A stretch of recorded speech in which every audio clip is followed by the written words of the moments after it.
Isn't the purpose of the rowing machine to get a workout?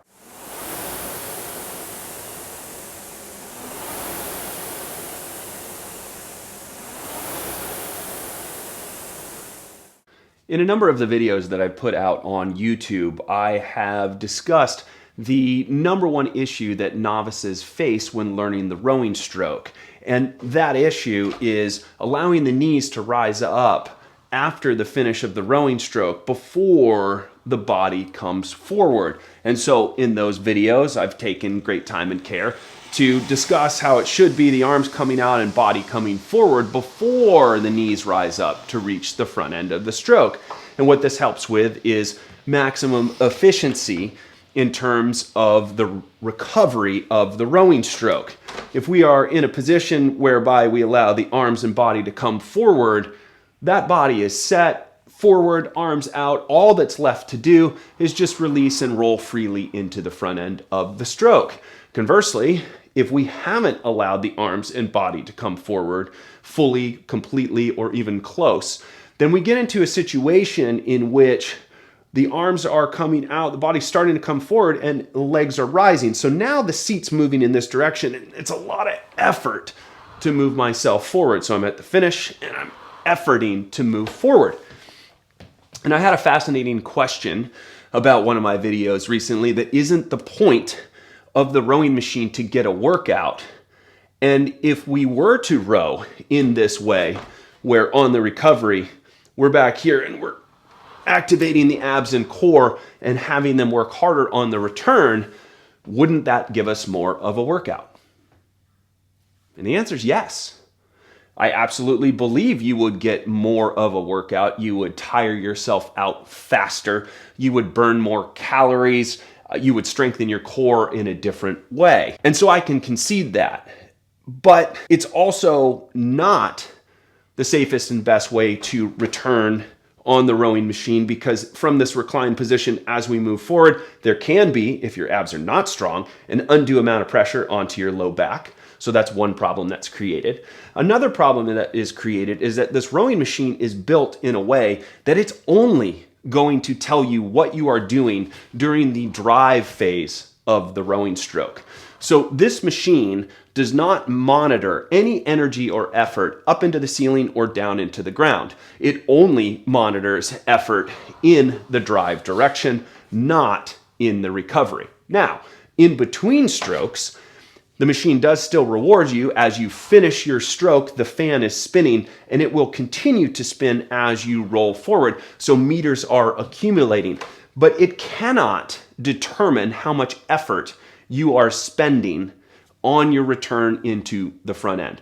So in a general sense, would allowing the body to stay back and then come forward into the front end slowly and to put more pressure into our abs, would that give us more work? Sure.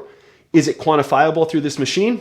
No. There will be no data to support it in terms of results. So the question is fascinating to me, because could there be a way to row on this machine where you are doing more work, strengthening your core in a different way, challenging yourself in a different way? Sure.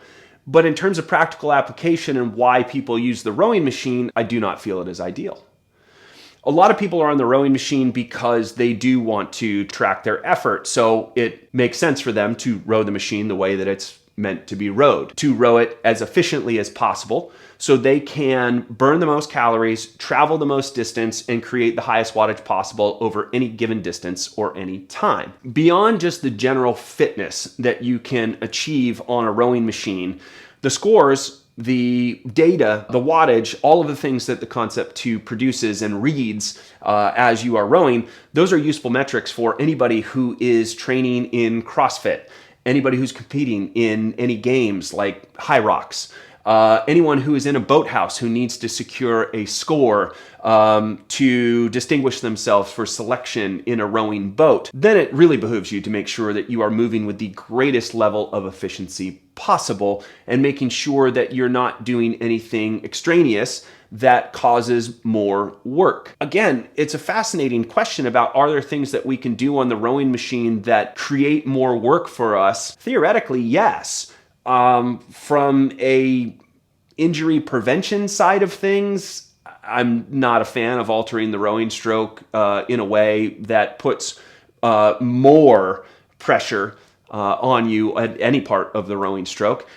Instead, I'm much more interested in movement that is structurally sound, movement that is agreed upon as being effective in terms of producing the most amount of power and speed possible.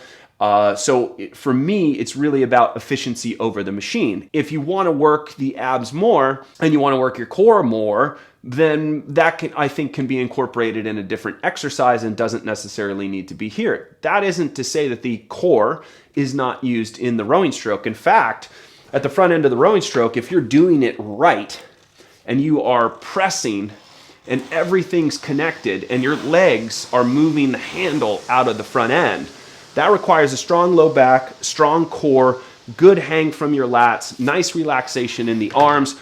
So the core is activated. And then as you swing back to this finish point, the core is activated again in its stabilization of the body at the back end of the stroke. If the core is not involved at the finish of the stroke, you just topple right off the back end of the stroke. Now, is it the same as coming through and kind of crunching forward? No, absolutely not. But is that really necessary, or could we just get on the floor after being on the erg and doing 30, 40, 50 crunches?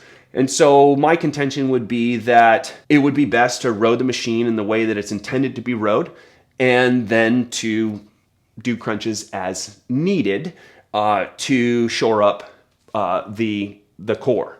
And in rowing, you do need and want complementary muscles to be firing. You want your core to be strong. You want your chest to be strong. It is a press and open sport, so the majority of the effort in rowing is going to be on your posterior chain. So you should pay attention to push-ups, sit-ups, and other things that are going to strengthen through the front of your core and chest to allow you to maintain complementary muscle strength. I think it's important that we do cover things when there are questions and get to the bottom of the reason why, and to concede where there may be a concession to say, yes, I absolutely agree that it would be more work. If all you're going for is effort and work, then yes. But I'm also a firm believer that this rowing machine, it doesn't care how hard you work. So it's not going to reward you for the effort that you put in. It's going to reward you for how efficiently you apply your energy, effort, and power. So it has no feeling towards the work that you've done. The only data that you're going to see is the data for the actual work that is captured on the rowing machine. I will continue to make that the focus in terms of the rowing stroke as I teach it, in terms of creating greater efficiency and movement with the rowing machine, in terms of maximizing scores, maximizing speed, maximizing efficiency over any distance, any stroke rating, any intensity. That is really the focus of what we're trying to achieve here. But really, at the end of the day, great question. For anyone who is watching the channel, I do my very best to answer as many questions as I possibly can and engage with you in your thoughts about the rowing stroke. I'm always very interested in your rowing journey and how it's going.